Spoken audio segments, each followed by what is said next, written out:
station. This is Houston. Are you ready for the event? Ready for the event. City Cast Nashville. This is Mission Control Houston. Please call station for a voice check.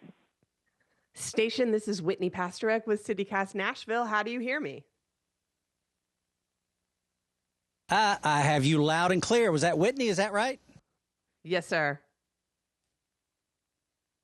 How are you?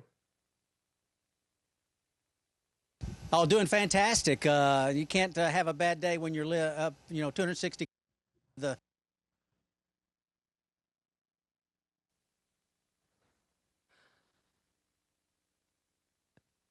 And you're back. What is that floating next to you? Are those carabiners? Yeah, it's just carabiners. It's just something to show. They kind of look neat as they float around and kind of spin around each other. So I just thought I'd throw them out here. That's awesome. All right. Well, so first question, where are y'all right now? What can you see out the windows? That is a good question. Usually I have time to peek out real quick and check, but right now I'm not sure. We're somewhere between 51.6 north latitude and 51.6 south latitude, because that's the way our orbit is, our inclination around the planet. We will look that up for our listeners. All right, Butch, you're originally from the Nashville area, and I'm wondering what it was about growing up in Middle Tennessee that made you want to get as far away as humanly possible. Oh, that's contrary. There's no place like home. I mean, God's country, living there, growing up there was wonderful. So no, that wasn't the intent. It was just that, that innate desire deep within you to explore and what's out there, why, how do things work, and just that inquisitive nature that kind of drove me to try to figure those things out, and eventually it led here to the International Space Station. You attended Una Elementary on Murfreesboro Pike here in Nashville from 1st to 3rd grade, and we asked the current students there to send along a couple questions for you to answer. So both the 3rd and 5th graders want to know when and why you decided to be an astronaut and what you had to study in college to get there. Oh, those are really good questions. So, I don't know there's a when necessarily. I think a lot of kids growing up in my time frame kind of looked to the heavens and things that were taking place with NASA and the Apollo program and those time frames and kind of inquisitive, like I said, and desire to go and see and be a part of that and do that. So I don't think I was much different than any other kid in that respect. So along the lines, just really focusing on where the Lord gave me a couple of insights and desires, if you will, and inquisitive, like I said, in mathematics and science, and that kind of went down a path to engineering and eventually led into the Navy after I had completed an engineering degree, and then, of course, like I said, eventually led here to NASA.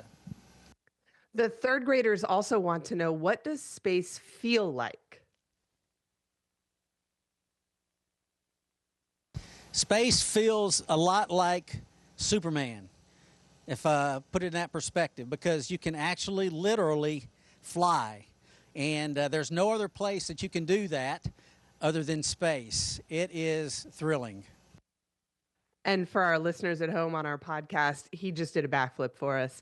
All right, the 1st graders cut right to the most important question, which is, how did you get stuck up there?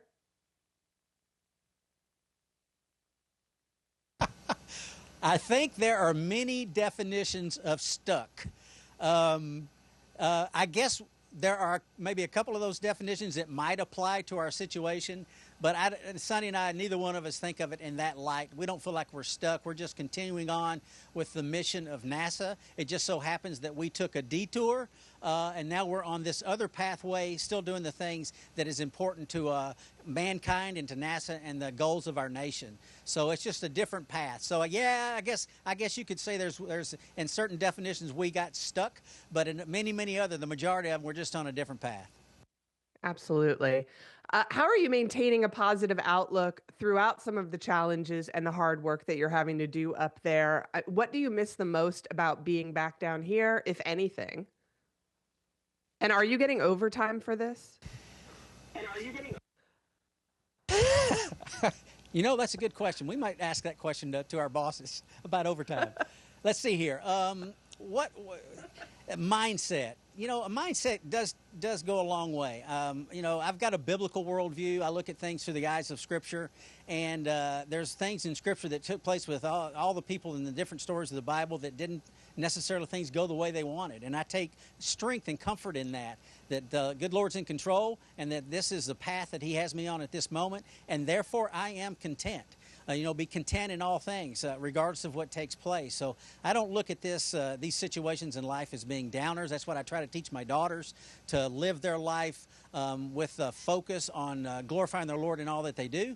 And that's my intent and my goal as well. And right now we're just, like I said, on an unplanned path, and that's okay. We trek down that path and maintain and do the best that we possibly can with the gifts the good Lord's given us. So that's the focus.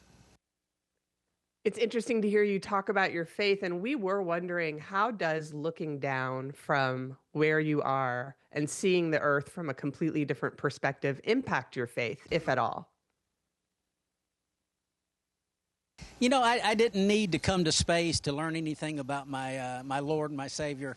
The Word, the Bible is sufficient.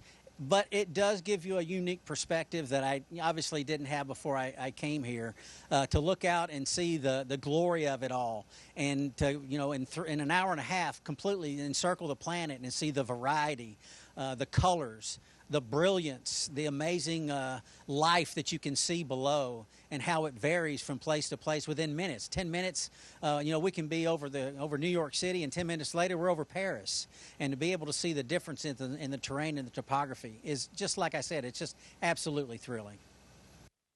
Well, let's bring it back home. We are going to be sharing this podcast with our colleagues at City Cast Houston, your other hometown. I was actually born and raised there, and so I know quite a bit about what NASA and the Johnson Space Center means to that city. What are your thoughts on the private space race and how that could impact NASA's future? Do you think we could see a shift to a fully privatized scenario where NASA is contracting? And how would a shift like that impact the Houston and Clear Lake regions where Mission Control are located? Yeah, I think all those things you just mentioned are all positives, every single one of them, from workforce to jobs to the exploration mindset to go forward and learn and grow, and for the benefit of our planet, within the NASA and the government sector, and also the private sector. I think we're seeing huge gains and a huge forward progress in each of those. And will it change NASA? Sure, and that's okay. As we continue to evolve and go through those growing processes. I mean, NASA's changed a great deal in the last 60 years that it's been in existence, and that change will continue. But right now, it all looks wonderful, it all looks positive, and it's on an upward trajectory. And do you believe that Houston will continue to be a leader in the space industry, whether private or NASA? Oh, absolutely. No doubt about it. All the private companies are all ensconced there in Houston as well, in the Clear Lake area, and I'm sure that they'll continue to be. So, yeah, I see a bright future there as well. Awesome. And obviously, I do want to ask, the spacecraft that brought you up to the International Space Station was manufactured by Boeing. Do you have any suggestions for them for next time? Sure, we got a lot of suggestions, and we'll share all of those. And they've made some great strides and wonderful positive impacts on the human spaceflight, and they'll continue to do so. And yeah, suggestions. I mean, that's back and forth. It's always that way, regardless of. It's the same way with SpaceX and other providers, others that are coming online. So sure, you bet. I get the sense, though, that you're not too upset about having a longer stay up on that space station. No, there's no reason to be upset about anything. Content, like I said before, is kind of the buzzword, if you will. There's no reason not to be content. Certainly there's things that could have been better, could have been done different. We know that. We're going to learn from this, and we're going to be better off in the long run. So that's the mindset. All right, let's move to some important issues down here on Earth. We know that you're a big SEC football guy.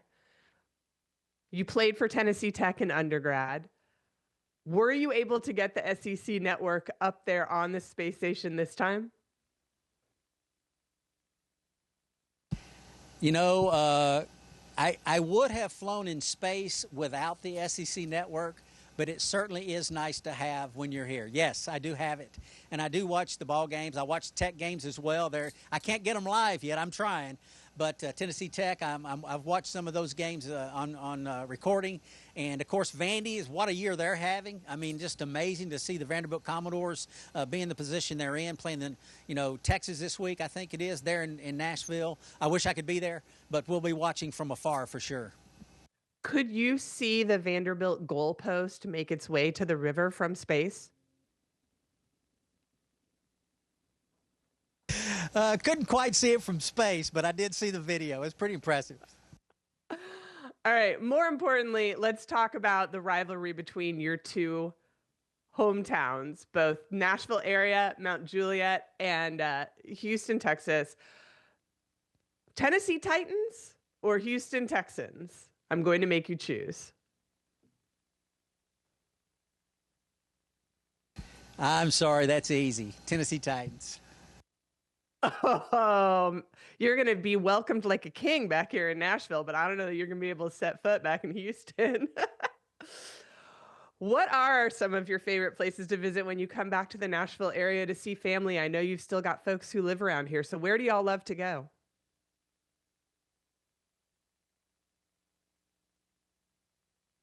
As I think back to the places that we do go when it's there, I mean, you can't have a much better evening than going down Broadway.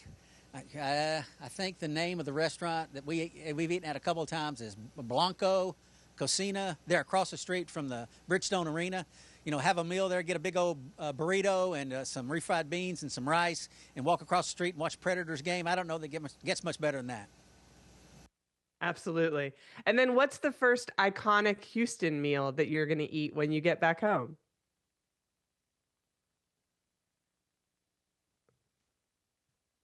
Oh, my wife's going to kill me for saying this. I love her cooking, but as I'm watching the SEC network, and I'm not trying to put plugs in for these different organizations, but that pimento cheese, honey, chicken, jalapeno sandwich that they're putting on TV for on the commercials, that looks pretty tasty. What would pimento cheese do? Hey, we got a visitor real quick. Oh. You might recognize Sonny Williams. Say hi to Nashville and Houston. Hello, Nashville. Hello, Houston. Butch loves peanut butter. Hello, Sonny. Thanks for joining us. I was about to ask, speaking of pimento cheese, what would that do in microgravity? It would do good. It'd be very tasty. And it's the combination of those. I don't know why. Your taste may change a little bit up here. And so, I don't know. It just looks very tempting with all those different flavors in that one sandwich. I'm just picturing little chunks of pimento cheese floating through the air like those carabiners next to you. All right. Yeah, that's easy, though. You just, go fly over and just suck them out of the air. Let's do another face-off.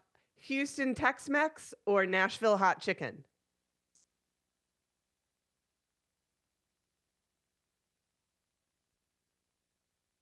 That's tough, but I might say Nashville. Nashville hot chicken, all the way. I'm sensing a theme here, and I'm pretty sure what your answer to this question is going to be. We're going to put you on the spot. Nashville versus Houston. In general, which one is better? I am uniquely qualified to judge if your answer is correct. Okay, let me think this one out here. There's a time in my marriage where I always referred to home as going back to mom and dad's. And my wife finally said one day, home is where you live. So with that in mind right now, there's no place like home. Yeah, that's great. That was very diplomatic. And I'll let you decide which home I'm talking about. I think you've got a future in international diplomacy if this space thing doesn't work out for you, sir. Your training as a Navy pilot, as you mentioned, was obviously a huge part of your successful career as an astronaut. And we're actually going to run this episode on Veterans Day. So I'm curious about what your advice is to those UNA elementary kids or any others who might be listening and wanting to know how to follow in your footsteps. I tell you that Sonny, also naval aviator, both of us. There is no better place to serve your nation than in the nation's military, whether you go Navy, Army, Air Force, or Marine, or Air Force, or Space Force, excuse me, or Coast Guard. I think it's a great thing for anyone to serve for however long you decide to do it. I served 30 years. Sonny served 30 years before we retired, and that's just my mandatory retirement age. I probably wouldn't have retired.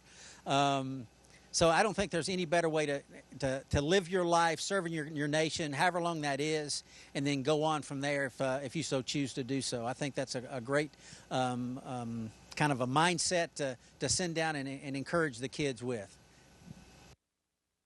Absolutely.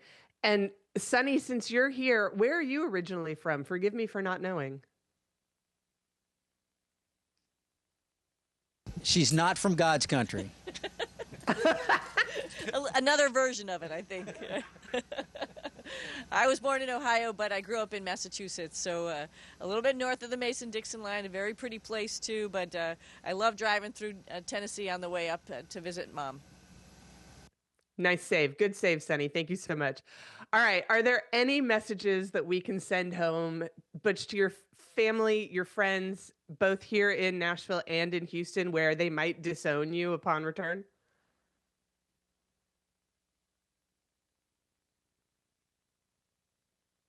Well, we hit on a couple of sports topics. So let's say go Vols. Got my orange on today. Go Vandy. Go Predators. Go Titans. And go Texans. Yeah, that's what we wanted to hear. Thank you so much. Y'all, this was wonderful. I'm going to ask one more question. You know, we've had a lot of questions from the UNA elementary kids in this interview, and I want to get one last one in on behalf of my City Cast colleagues who are adults and not small children. They read a story about farts being potentially flammable on spacewalks. Can you confirm or deny? We certainly can confirm or deny, yes. What? All right. On that Hey, note, I'll let you in on a little secret. I'll let you on a little secret. I'll let you in on a little secret. You know, there's different processes. I mean, you notice I've got a little bit of a puffy face, more so than normal, because of the fluid shift. Sonny doesn't have it. She's got a good vein that drains her face, and my vein's not as big as hers, I guess. There's differences in the physiology of your body that takes place, and we still don't understand it. But boy, I tell you what, the body can produce a great deal of gas, more so than normal. It doesn't matter who you are. It's across the board. So anyway, you've got the secret. The secret's out now. I'm glad we could break that news. Well, listen, we can't thank y'all enough for your time. We can't thank you enough for your service and everything you're doing up there to help push technology and our understanding of space forward. And we're just sending you a lot of love from Tennessee and from Texas. So y'all stay safe and come home soon. All right. Thanks, y'all. We enjoyed being with you from the ISS. Yeah. Appreciate it, Whitney. Y'all have a great day. Great Tennessee Day. You too. Station, this is Houston ACR. Thank you. That concludes our event. Thank you to all participants. Station, we're now resuming operational comm.